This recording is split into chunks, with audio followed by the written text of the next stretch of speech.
Google करिएगा 5W analysis या Y analysis. उसको करना क्या है, सड़क टूटी, अब उसमें लिखिए वाई।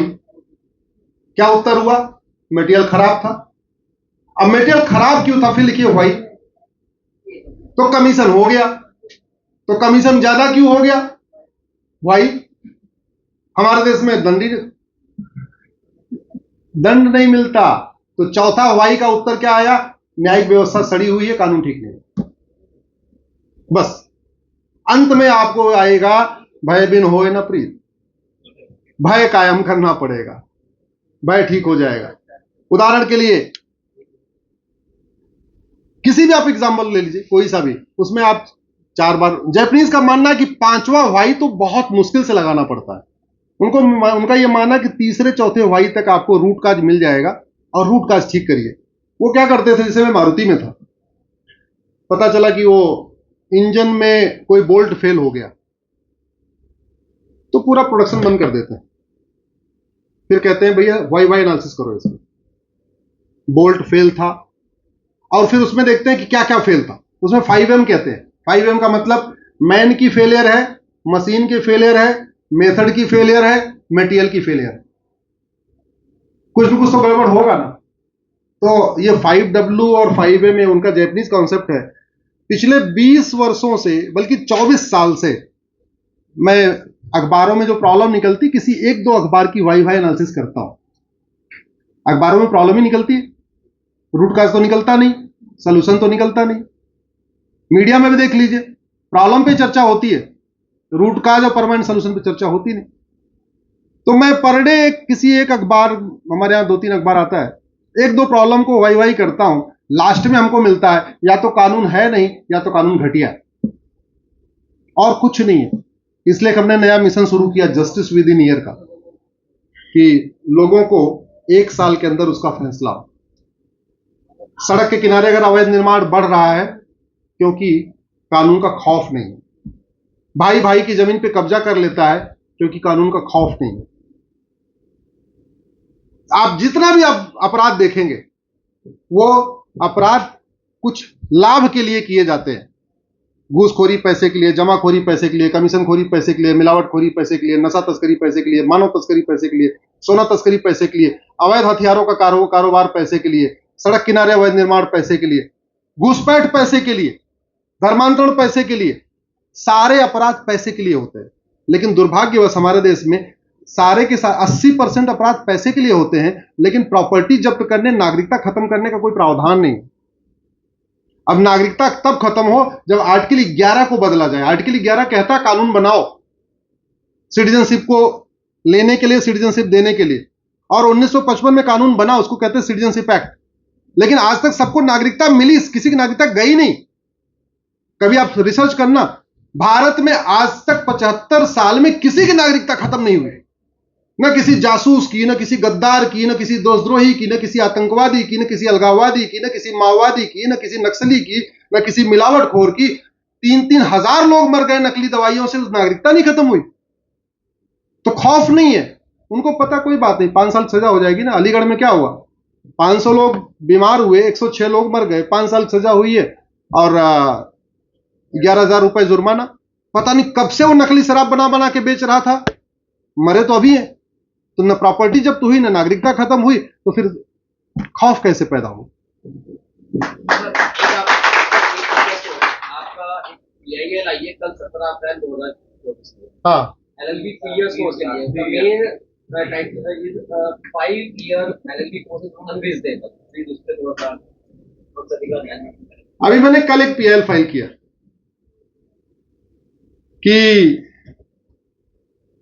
भारत में ये जो 5 साल की LLB है, गड़बड़ है।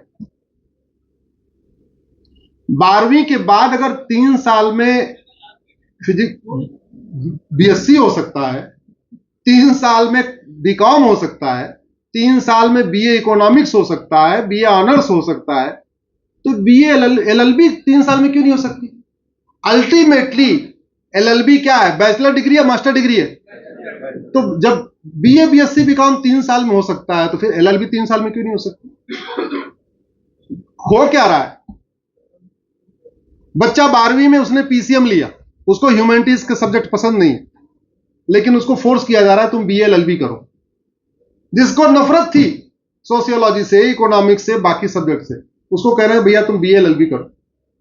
जिसको कॉमर्स नहीं पसंद था, उसने कॉमर्स नहीं लिया, अब उसको कह रहे हैं तुम बीबीए एलएलबी करो या बीकॉम एलएलबी करो। दूसरा, इसका कोई यूज है नहीं। जो बीए एलएलबी में सब्जेक्ट पढ़ाते हैं बीए वाले, उसका एलएलबी में कोई यूज ही नहीं। जो बीएससी एलएलबी या बीबीए एलएलबी में पढ़ा रहे हैं, उसका एलएलबी में कोई यूज नहीं। अब 5 साल का टेन्योर बना दिया, तो टेन्योर बना के क्या कर रहे हैं, बीच बीच में 6-6 महीने की इंटर्नशिप करा रहे हैं। तो इंटर्नशिप खुद नहीं करा रहे, बच्चा खुद ही करता है, लेकिन फीस 2 लाख रुपए पूरी ले लेते हैं। तो इंटर्नशिप बच्चा कोर्ट में कर रहा है और फीस कॉलेज ले रहा है। राम जेठमलानी जी 17 साल में ला किए थे, 18 साल की उम्र में तो उन्होंने ला अपनी फॉर्म बना लिया था। फाली नरीमन साहब ने 20 साल में ला किया था। तो मैं कई दिन से सोच रहा था, मेरा बड़ा बेटा अभी 5 साल का ला कर रहा है, उससे ज्यादा मैं उसके सब्जेक्ट देखता हूं कि बकवास बकवास सब्जेक्ट पढ़ा रहे, जिसका ला से कोई लेना देना नहीं। अल्टीमेटली ला करके अगर उसको जुडिशरी में जाना है तो 3 साल में ला हो जाएगा, 2 साल बढ़िया प्रिपरेशन कर लेगा, जुडिशरी में चला जाएगा। अगर उसको लिटिगेशन करना है, 3 साल में ला कर लेगा, 2 साल में किसी के यहां फुल टाइम लग जाएगा, 2 साल में कोर्ट में प्रैक्टिस सीख लेगा। कारपोरेट में जाना है, 3 साल में ला कर लेगा, 2 साल किसी कारपोरेट में ला में फॉर्म में लग जाएगा, वहां सीख लेगा। उसको 5 साल क्यों परेशान कर रहे हैं? अगर आपको चलो इंटर्नशिप भी करानी है तो 3 साल में 6 सेमेस्टर हुआ, जून दिसंबर में आप कराते रहिए, इंटर्नशिप भी करा दीजिए, क्या दिक्कत है? जून दिसंबर में इंटर्नशिप भी कर लेगा। ये पूरी तरीके से प्लान्ड वे में पेरेंट्स का पैसा खींचने का एक तरीका है। यह भी ग्राहक पंचायत का विषय है, यह भी ग्राहक पंचायत का विषय है। और इस पीआईएल को ड्राफ्ट करने में एक योगदान हमारे बेटे का रहा है। ये खड़ा है मेरा छोटा बेटा। मैंने इसको बोला, मेरा कार्यक्रम था गुरदासपुर और होशियार में। सैटरडे संडे में रहता नहीं एक्चुअली दिल्ली में, मंडे टू फ्राइडे रहता हूं, सैटरडे संडे में बाहर चला जाता हूं। 2022 में मैं केवल 3 संडे अपने घर में था। 90 जिलों में मेरा कार्यक्रम हुआ था। 2023 में मैं 1 संडे अपने घर में था, 12 नवंबर को, क्योंकि उस दिन दिवाली थी। 2023 में 115 जिलों में मेरा कार्यक्रम हुआ था। 2024 में भी वो सैटरडे संडे आया नहीं है कि मैं अपने घर में रह लूं। तो मेरा इस वाले सैटरडे संडे को कार्यक्रम था गुरदासपुर में, अमृतसर में। तो जाते जाते मैंने छोटे बेटे को बोला, अभी ये 12वीं किया है, रिजल्ट आया नहीं, इसका क्लैट में सिलेक्शन हो रखा है, नालसार मिल चुका है, शायद हो सकता है बेंगलोर मिल जाए इसको। तो इसको जाते समय बोल के गया, मैंने इसको बताया कि ये है, तुम थोड़ा ड्राफ्ट करके रखो, मैं सैटरडे सुबह जा रहा हूं, मैं संडे शाम को मैं आ रहा हूं, तुम थोड़ा होमवर्क करके रखो। तो इसने थोड़ा होमवर्क किया हुआ था। फिर आने के बाद मैंने उसको थोड़ा कानूनी जामा पहनाया और फाइल किया। अच्छी बात यह है कि बहुत सारे जजेस के मेरे पास मैसेज आ रहे हैं, और पता नहीं कहां कहां से नंबर ढूंढ लिया। कई सारे लॉ कॉलेजेस के बच्चों ने अपना मार्कशीट भेजा है, कह रहे साहब देखो हम लॉ वाले सब्जेक्ट में पास हो गए, सोशियोलॉजी में फेल हो रखे। कईयों ने अपनी मार्कशीट भेजी, मेरे व्हाट्सएप पे पढ़ी है, कह रहा मैं इकोनॉमिक्स में फेल हो गया हूं। उसको इकोनॉमिक्स सोशियोलॉजी क्या लेना देना, सोशियोलॉजी इकोनॉमिक्स? अरे उसको क्रिमिनल लॉ में अगर उसको प्रैक्टिस करनी है, उसको इकोनॉमिक्स के लिए पढ़ा रहे हो आप? उसको कारपोरेट लॉ में जाना है, आप उसको सोशियोलॉजी पढ़ा रहे हो, क्या लेना देना उसका? इसलिए मेरा यह मानना है कि अगर वास्तव में बेस्ट टैलेंट को अट्रैक्ट करना है तो सबसे अच्छा है 12वीं के बाद लॉ होना चाहिए। और मुझे तो ऐसे लगता है ये बार काउंसिल का और कॉलेज मैनेजमेंट का कुछ नेक्सस चल रहा है कि पेरेंट्स का खून चूसो, इनका 2 साल की फीस चूसते रहो। कहीं ना कहीं इसमें बार काउंसिल की मिली भगत है। अदरवाइज लॉ का कोर्स 15 सब्जेक्ट पढ़ाना है, 3 साल में हर साल 5-5 सब्जेक्ट पढ़ा सकते हैं। मान लो 15 सब्जेक्ट के आपने 2-2 पेपर कर दिए, आपने आईपीसी का 2 पेपर रखा, एविडेंस एक्ट का 2 पेपर रखा, सीपीसी का 2 रखा, तो 15 सब्जेक्ट में 30 पेपर हुए। तो सेमेस्टर वाइज हमारे पास 3 साल में 6 सेमेस्टर हो गए। 30 पेपर है और 6 सेमेस्टर है, हर सेमेस्टर में 5-5 करो तो भी पूरा हो गया। अननेसेसरी वो 20 जो पेपर हैं वो आर्ट वाले थोपे गए हैं। उसका मूल मकसद ये है, उनके पास पढ़ाने के लिए कुछ नहीं है, मूल मकसद है 2 साल तक पेरेंट्स का खून चूसना। कुछ कॉलेज तो 10-10 लाख रुपए ले रहे हैं साल की फीस, कुछ कॉलेज जो है 5-5 लाख ले रहे हैं, कुछ 4 लाख भी ले रहे हैं, कुछ 3 लाख भी ले रहे हैं, कुछ 2 लाख है।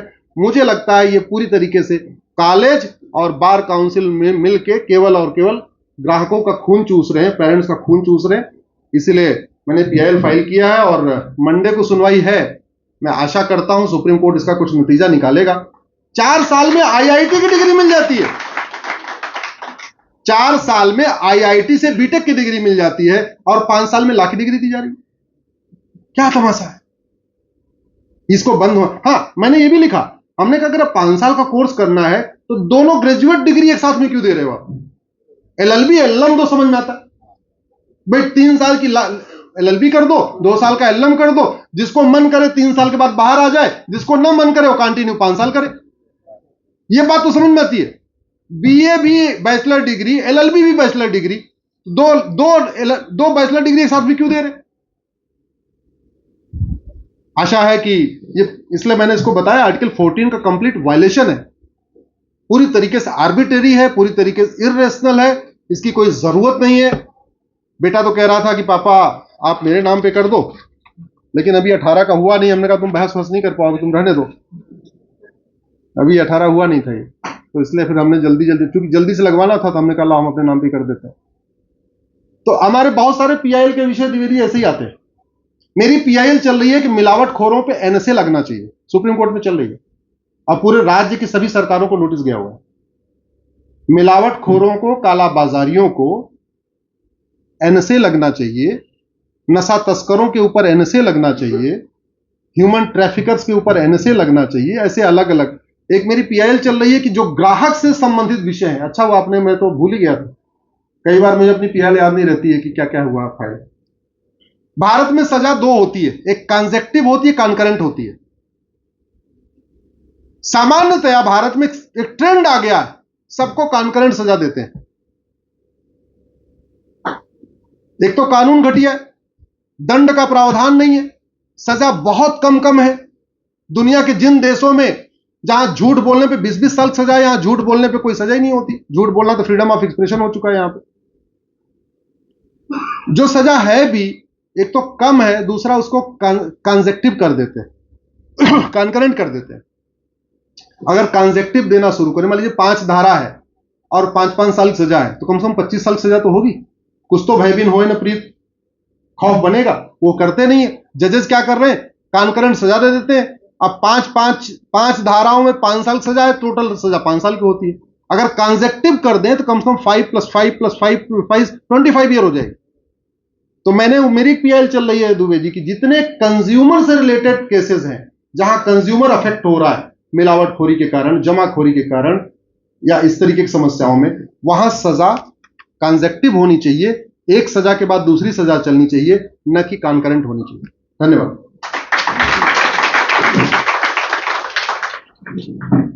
चलिए, बहुत बहुत धन्यवाद। हमारे एशिया की सबसे पुरानी बार में अश्वनी सर ने इतना अच्छा उद्बोधन दिया है, तो हम सब एक बार करतल ध्वनि से उनका खड़े होकर एक बार धन्यवाद करते हैं।